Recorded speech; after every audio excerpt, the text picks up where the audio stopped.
Eu quero conversar um pouquinho com você. E se você trouxe a Bíblia, eu gostaria que você pudesse abri-la no Evangelho que Lucas escreveu, o terceiro livro do Novo Testamento, o Evangelho de Lucas. O capítulo é o capítulo 1. Nós vamos ler apenas um versículo para balizar a palavra que quero trazer para os nossos corações nessa noite. E depois, de maneira bem sucinta e prática, porque nessa noite o Senhor não me trouxe aqui para trazer nada novo para você.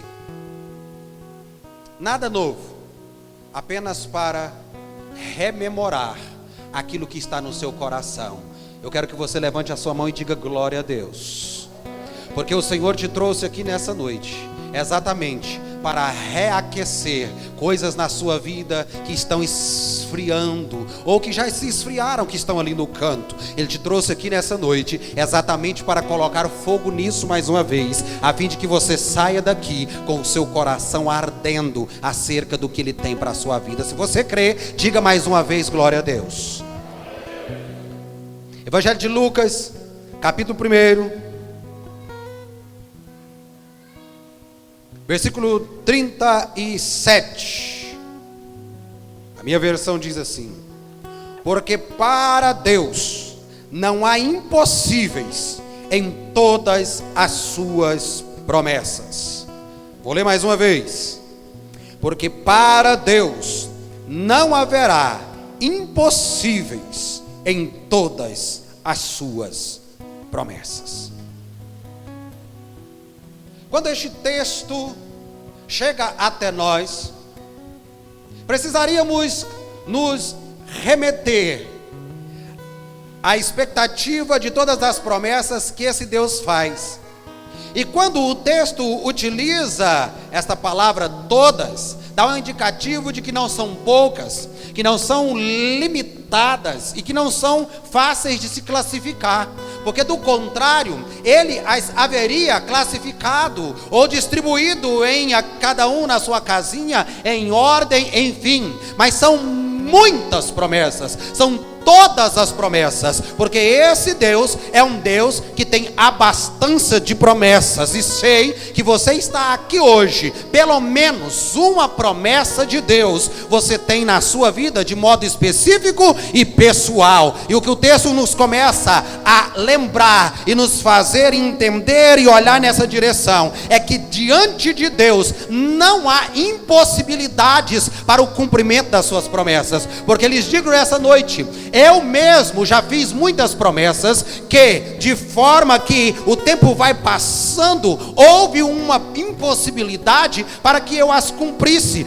Falta de poder, falta de condições, ou às vezes por fazer promessas grandes demais ao meu alcance, pelo meu desenvolvimento, e então eu simplesmente deixo de cumprir, porque houve dificuldade, houveram impossibilidades para o cumprimento da promessa que fez. Não fiz de modo doloso, não fiz com modo intencional de não cumprir, mas às vezes ocorrem dificuldades, pedras e percalços que estão no caminho aí na caminhada, que nos obriga a levar às pessoas o poder desses percalços para justificar a impossibilidade do cumprimento da promessa. Mas o que alegra o meu coração nessa noite é porque a sua palavra diz que pelas promessas de Deus nunca haverá impossíveis ou impossibilidades. Ou seja, cada promessa que Ele faz, Ele tem toda condição de cumprir. A Bíblia é um livro de promessas.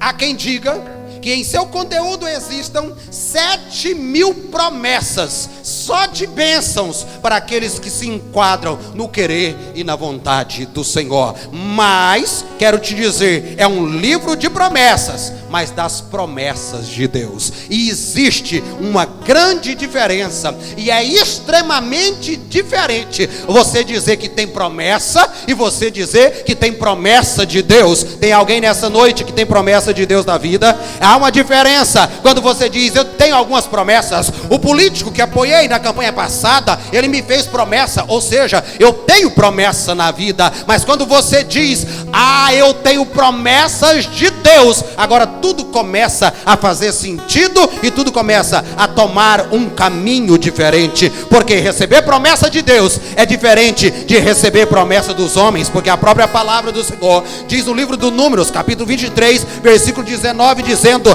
Deus não é homem para que minta, nem filho do homem para que se arrependa. Porventura diria ele e não faria, ou falaria e não confirmaria? Aqui está o início da diferença em se receber uma promessa e em se receber uma promessa de Deus. Os homens mentem, mas a palavra de Deus diz que Deus é verdadeiro. Os homens fazem promessas para as não cumprir, inclusive, como eu já citei, de modo doloso aqui, mas a palavra de Deus, ela não torna vazia, diz o profeta Isaías no capítulo 55, versículo 11. Toda a palavra do Senhor, ela tem peso de verdade, porque a Bíblia diz: há coisas imutáveis, e uma delas é que Deus não pode mentir. Se você tem uma promessa de Deus, então você tem uma grande garantia do cumprimento. O problema que nós enfrentamos atualmente é que o povo de Deus, que tem suas promessas, não tem conhecimento das promessas e automaticamente, por isso, não tem condição de se apropriar dessas promessas. Porque se você não conhece o que é para você de direito, o que lhe pertence de direito, se você não conhece as promessas de Deus, você não sabe que elas existem. Se você não sabe que elas existem, você não irá as buscar. E se você não as busca, você não as encontra. Estou sendo claro nessa noite? Tem alguém entendendo o que eu estou dizendo aqui? Tem alguém entendendo o que eu estou dizendo aqui nessa noite? O nosso problema é exatamente a falta do conhecimento das promessas que o Senhor tem para as nossas vidas.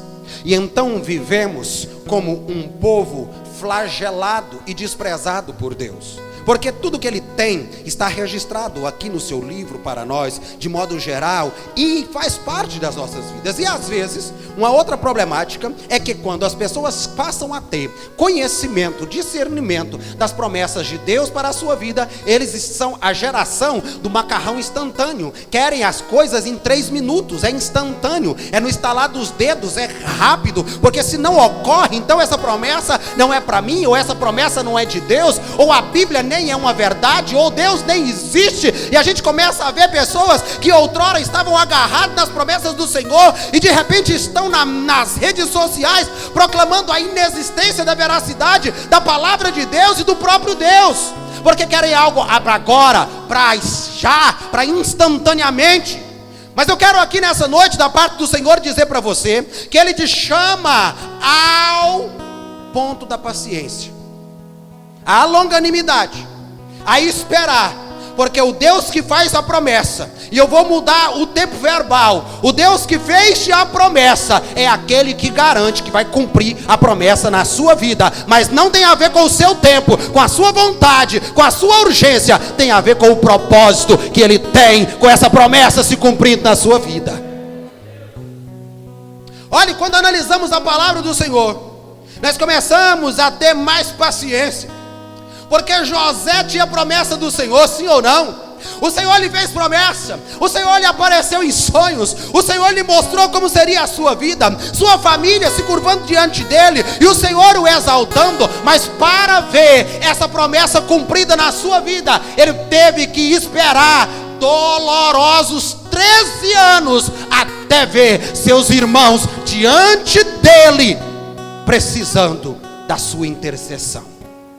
Quando nós olhamos para a palavra do Senhor, nós vemos lá o pai da fé, Abraão, recebeu uma promessa do Senhor, já no auge dos seus 75 anos de idade, a mais urgente do que nunca, porque a promessa que o Senhor faz é algo impossível aos homens. O Senhor promete que ele teria tantos filhos como as estrelas do céu. E agora ele já tem 75 anos e a promessa não se cumpre, e os anos vão se passando, e ele teve que aguardar 25 anos até ver a promessa do Senhor se cumprir na sua vida. Quando nós olhamos para Moisés, o Senhor diz: Moisés, vai lá com os seus 80 anos de idade, Moisés, arranca o meu povo, Moisés, do Egito e leva-os para uma terra que eu vou entregar para eles. Você vai conduzi-los. E ele sai aos 80 anos, debaixo da força e do impulsionamento da promessa feita pelo próprio Deus. Mas os anos vão passando,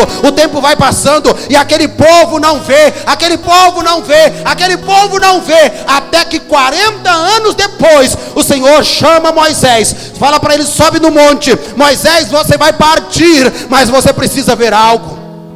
O que é que eu preciso ver, Senhor? Você precisa ver que a promessa que eu faço, eu cumpro a promessa que eu faço. Você não vai entrar, Moisés, mas é o que eu prometi para esse povo. Olha aí, já está chegando, está pertinho, eles vão entrar na terra. Mas foram 40 anos.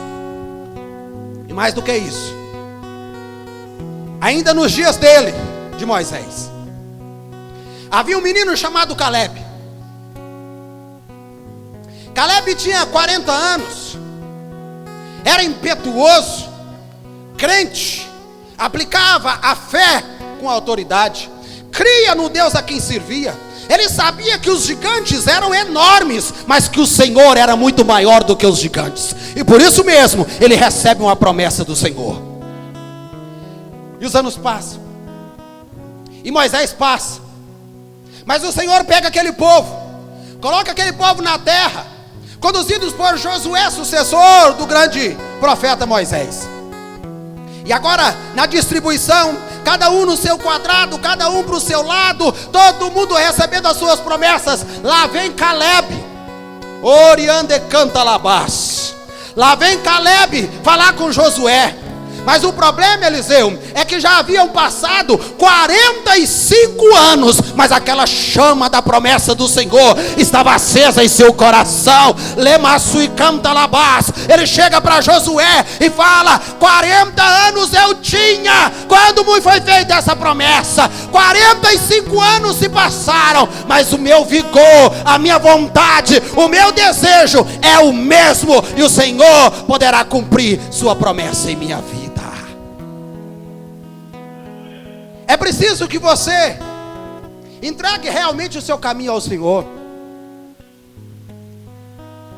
E mais do que isso, que você confie nele. Tenha convicção que nenhuma promessa que ele faz é leviana, porque ele não é nenhum menino.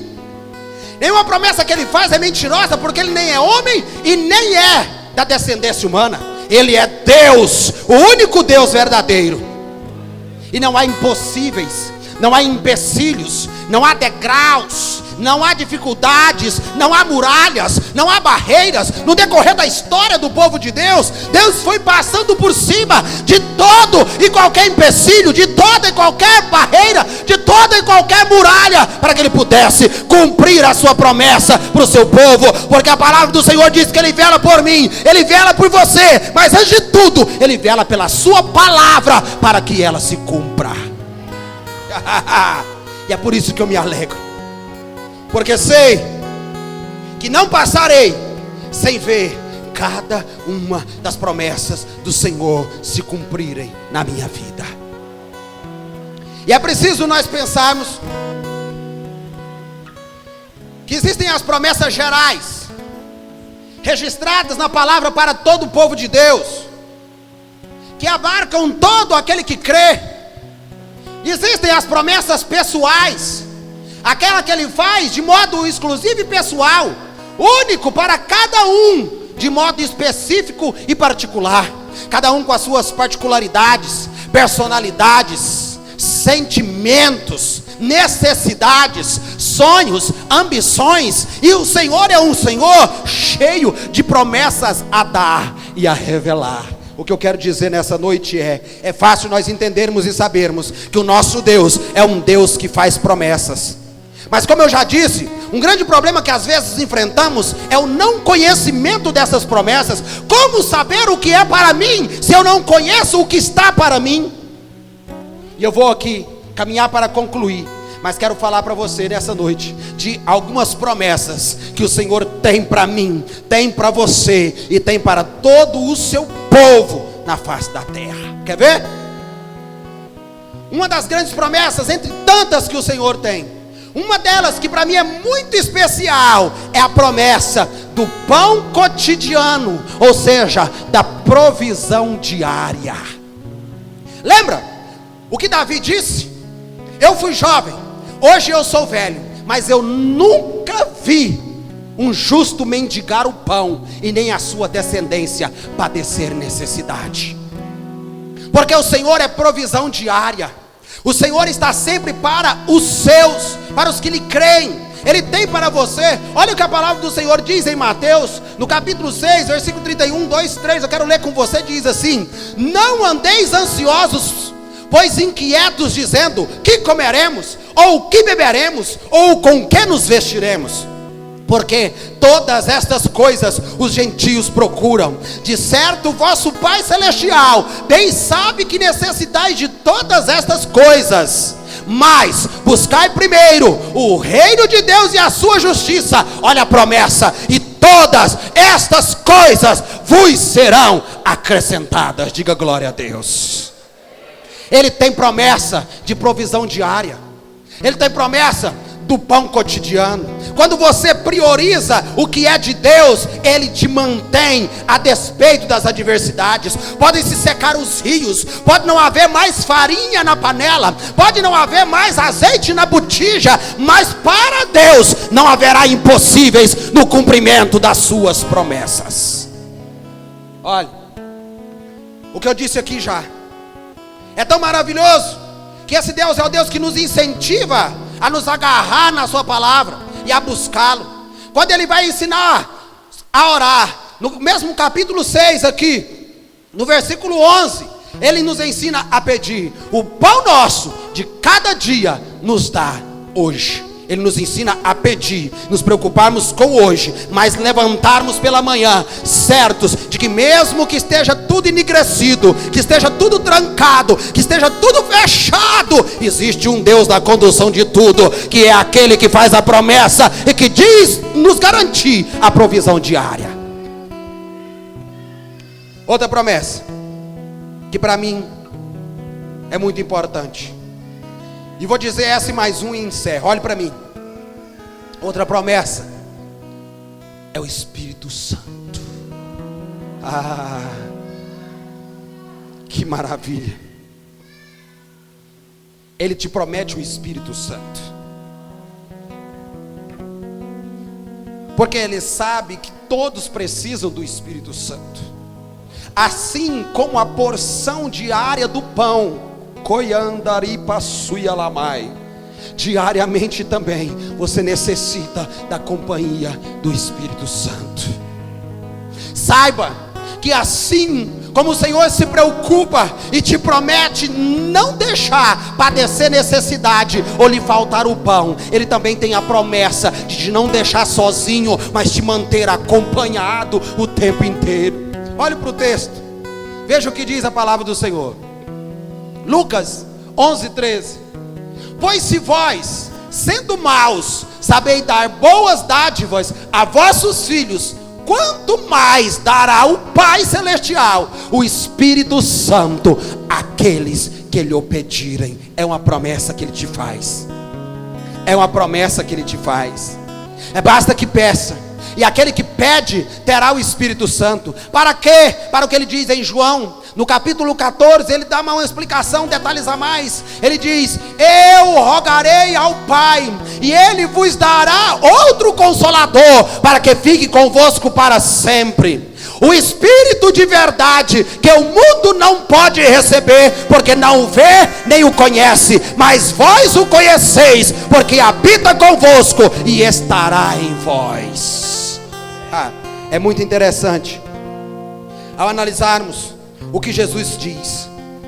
Ele diz que assim como um pai humano é capaz de dar coisas boas, presentes, dádivas para os seus filhos, mesmo sendo ruins, Ó, meus irmãos, quanto mais, olha o que ele testa, do que ele atesta, quanto mais o Pai do céu, quanto mais o Pai que está no céu dará o Espírito Santo. É significativo que a dádiva que ele escolhe como aquela de que mais precisamos é a que ele mais nos quer dar, que é a sua companhia. Porque a palavra Consolador, Paracletos, que também é traduzida para advogado, significa alguém que foi convocado ao lado de outro para o ajudar. Por isso, também pode ser chamado de advogado. É o próprio Jesus convocando uma companhia diária para você. É o próprio Jesus te incentivando a pedir esse Espírito Santo para te acompanhar, para estar ao seu lado, para você não andar sozinho. Se você continuar lendo aí o capítulo 14 de João, você vai ver o próprio Jesus dizendo isso, porque Ele estará com vocês, Ele estará com vocês para sempre, e Ele mesmo vos ensinará todas as coisas, e vai fazer com que vocês se lembrem de tudo quanto vos tenho dito. É a companhia que nós precisamos, assim como necessitamos do pão todo dia, e lembrar que o Senhor vai prover, a despeito das maneiras climáticas, a despeito do bom salário, a despeito de que haja quantidade e abastança no celeiro ali. O Senhor garantiu, Ele prometeu, não vai lhe faltar. Assim também Ele disse: peça o Espírito Santo e você vai ver, Ele vai habitar com vocês e estará em vocês. E para parar,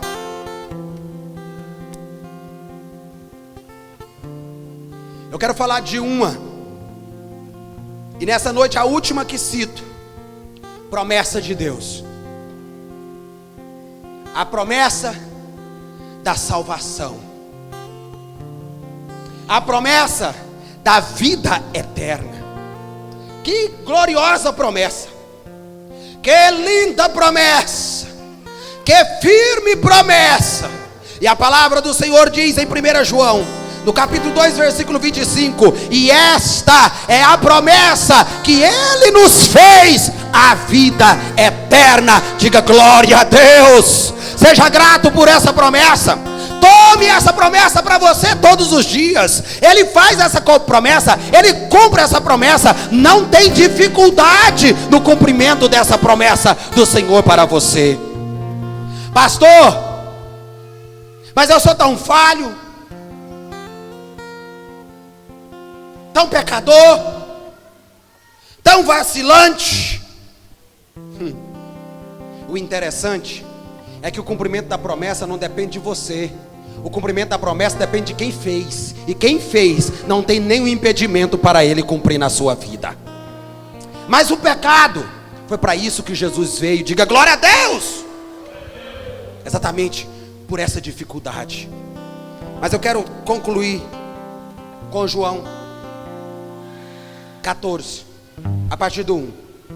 Quando Jesus diz assim até o 3: não se turbe o vosso coração. Crede em Deus, crede também em mim. Na casa do meu Pai há muitas moradas. Se não fosse assim, vos teria dito: vou preparar-vos lugar. E se eu for e vos preparar lugar, virei de novamente e vos levarei para mim mesmo, para que onde eu estiver, estejais vós também. Essa é a promessa viva do Senhor. E não é algo fantasioso, não é algo ilusório para atrair pessoas com algo apenas fantasioso. Não, é factual, é verdadeiro. Quando você lê o livro da Revelação, o último da Bíblia Sagrada, o Apocalipse, toda a narrativa foi escrita por João. Não vem dele, mas foi dito para ele que escrevesse tudo o que ele estava presenciando. E por mais de uma vez, você lendo o Apocalipse, você vai ver João utilizar a seguinte expressão: eu vi, então eu vi, Eu vi. Você não está entendendo o que eu estou dizendo? João está falando assim: eu vi exatamente o cumprimento da promessa da salvação, da morada eterna, das mansões celestiais. Não foi ninguém que me contou, não. Eu não tive um sonho, não. João está dizendo: eu vi, está sendo feito, está sendo preparado. É de verdade, é real a promessa da salvação para mim, para você e para todo aquele que crê no Senhor.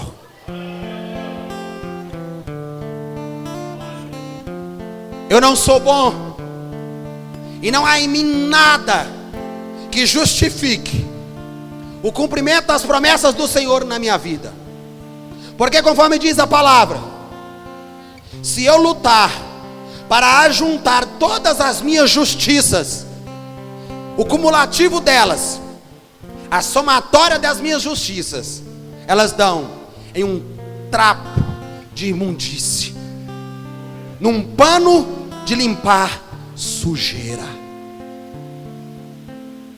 Não há nada que justifique o cumprimento dependendo de mim. Mas eu vou terminar exatamente com essa frase: o cumprimento da promessa daquele que fez a promessa, ele não depende de quem a promessa é direcionada, mas depende de que fez. Não há dificuldades e nem empecilhos no Senhor para cumprir. E a narrativa diz: Ele move céu, terra, reinos. Ele derruba e Ele exalta. Ele vai na frente, tira pedras de tropeço e todo e qualquer empecilho, com o único propósito estabelecido em seu coração: cumprir cada uma de suas promessas.